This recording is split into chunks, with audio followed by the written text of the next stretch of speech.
Hello guys, ഇതേ എന്റെ chicken കറിയാണ്. എന്റെ ചിക്കൻ കറി എന്ന് ഞാൻ ഇത്ര കോൺഫിഡൻസിൽ പറയാൻ കാരണം എന്താണെന്നറിയോ? ഇത് ഞാൻ എവിടെയും നോക്കി ഉണ്ടാക്കിയതല്ല, സ്വന്തമായിട്ട് കുറേ ഇൻഗ്രീഡിയൻസ് വാരിയിട്ട് ഞാൻ സ്വന്തമായിട്ട് ഉണ്ടാക്കിയ കറിയാണ്. അപ്പൊ ഇത് എന്റെ ചിക്കൻ കറി.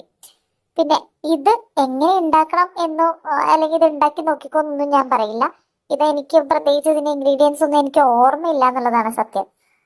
എന്തൊക്കെയോ ചെയ്ത് എവിടേക്കോ കണ്ട് എന്തൊക്കെയോ ഒരു ധാരണയിൽ അങ്ങ് ഉണ്ടാക്കി. പക്ഷെ കറി കൊള്ളായിരുന്നു.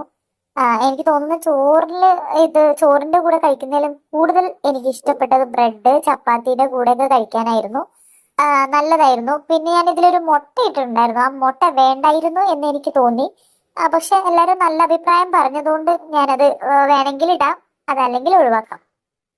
പിന്നെ ചിക്കൻ ഫ്രൈ ചെയ്ത് വെച്ച ചിക്കൻ ഞാൻ ചെറുതായിട്ട് ഫ്രൈ ചെയ്തിട്ടാണ് ഇത് കറിയിലേക്ക് ആഡ് ചെയ്തത്. ആ ഫ്രൈ ചെയ്ത് വെച്ച ചിക്കൻ നല്ല ടേസ്റ്റ് ഉണ്ടായിരുന്നു. അത് ഞാൻ ഒന്ന് രണ്ട് കഷ്ണം വെറുതെ കഴിച്ചായിരുന്നു.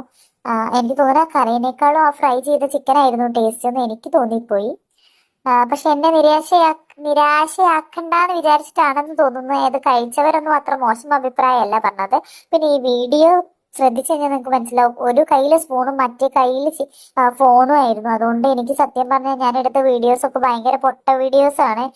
ക്യാമറ ഒക്കെ അങ്ങോട്ടും ഇങ്ങോട്ടൊക്കെ ഇളകി എന്തൊക്കെയോ ആവുന്നുണ്ടായിരുന്നു. പക്ഷെ എന്നാലും കുഴപ്പമില്ലാതെ ഞാൻ എൻ്റെ സാഹചര്യങ്ങളൊക്കെ വെച്ചിട്ട് എന്തൊക്കെയോ ചെയ്ത് വീഡിയോ ഞാൻ കംപ്ലീറ്റ് ആക്കിയിട്ടുണ്ട്. പിന്നെ ഈ വീഡിയോന്റെ ഒരു വലിയ മണ്ടത്തരം എന്താണെന്നറിയോ? ലാസ്റ്റ് ഇത് സെർവ് ചെയ്യുന്ന ഫോട്ടോയോ വീഡിയോയോ എടുക്കാൻ മറന്നുപോയി. ലാസ്റ്റ് ഇത് നമ്മളെ ചട്ടിയിൽ ഇരിക്കുന്ന വീഡിയോയിൽ ഞാൻ ക്ലോസ് ചെയ്തു. എന്തായാലും ഇത്രയേ ഉള്ളൂ. ടാറ്റാ.